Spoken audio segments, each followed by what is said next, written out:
Maseches Avos, Pirkei Beis, the second chapter, Mishnah Zayin, the seventh Mishnah. Going yet again further with the statements of Hillel, and we have this is a longer Mishnah, but it's not a terribly hard Mishnah.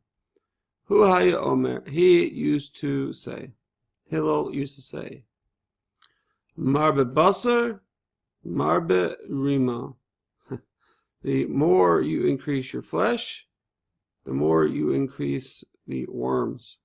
Or he obviously very happy saying is the more corpulent you become in this life, the more thingy, the more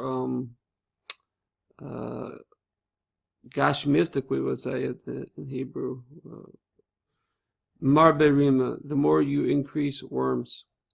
You know, in other words, we're all worm food. We're all dying.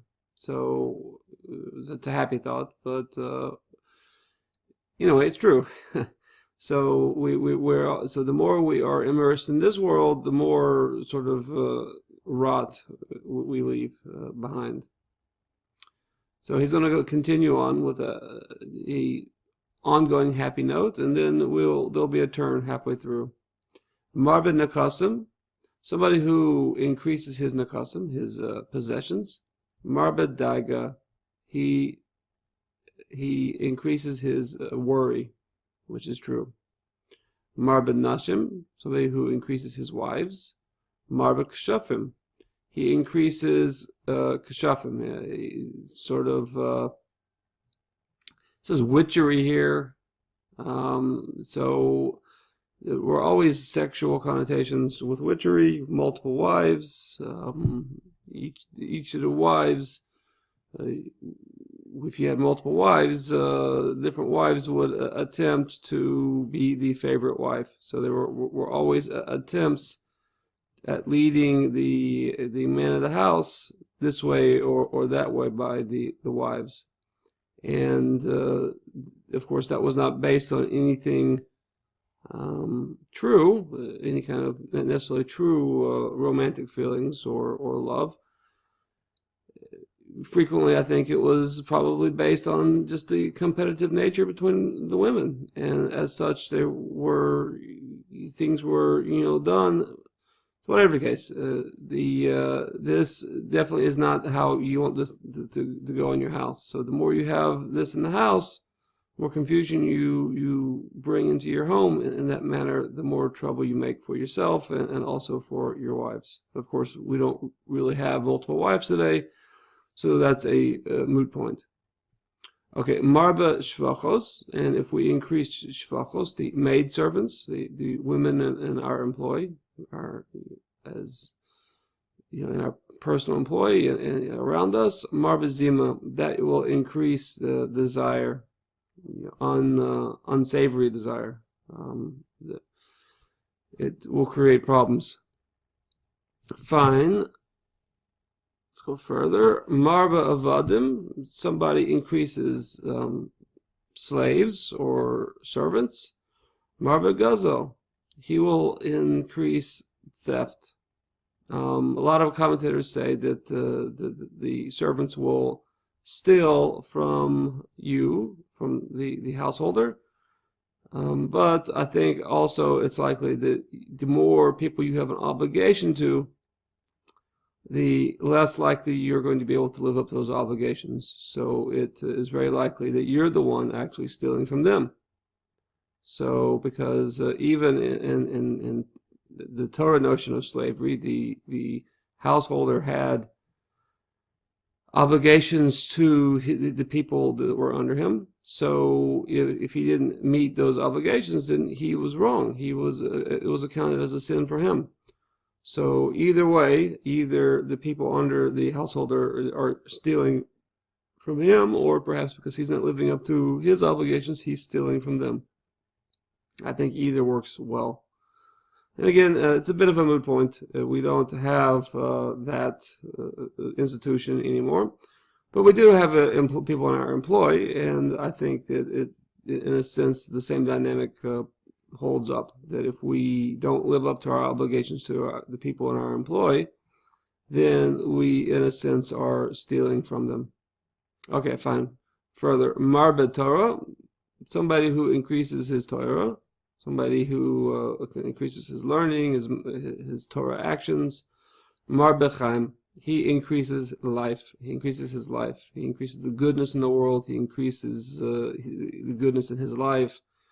Life is so much more worth living in a Torah-centered lifestyle. Fine. Marbe Yeshiva, somebody who increases sitting. Here, in particular, we mean sitting and learning and formal education. Marbe Chochma, he increases for himself wisdom. Marbe Eitzah, somebody who increases for himself Eitzah, advice. He goes around and seeks advice. He asks competent scholars in the various areas that he's working in, and takes all the opinions and considers them well. Marbe Svuna, he increases understanding. Okay. Marbe Tzedakah, somebody who gives a lot of tzedakah, who increases to give charity. Marbe Shalom, he increases peace in the world, peace for himself, obviously. Everybody wants that charity, but also I think peace in the world. There will always be poor people, but if we have a society in which we are committed to trying to assist them to the best of our abilities, then I think that some of the enmity between the classes at least will be buffered. Fine. Kana Shem Tov, if a person who acquires for himself a Shem Tov, a good name, Kana La'atzmo, he has acquired himself. He's basically acquired something good for him in this life. So if you're known as being an honest person, a fair employer, you're a self-made man, you acquire yourself. You basically you receive your reward in this life. You're like I said, a self-made man. But somebody who acquires for himself divrei Torah, words of Torah, somebody who acquires for himself learning. He acquires for himself the life of the world to come. So, in a certain sense, the actions we do in this life, are the kindness and the goodness we do in this life, we receive reward for that in this life. Everybody knows that we're kind, we're fair, people want to do business with us, and that pays off for us in this life. But if we combine that with in a proper balance with learning Torah and religious matters, Torah matters, then we acquire for ourselves also the life of the world to come.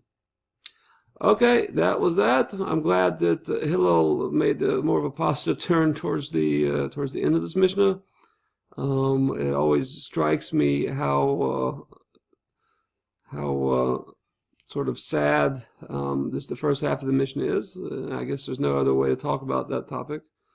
These topics without that, but anyway, I'm always relieved whenever Hillel starts getting onto the good stuff. So, God willing, each of you will also get onto the good stuff. Okay, keep learning. Hatzlacha Rabbah. I hope to see you next time. Call to Hatzlacha Rabbah.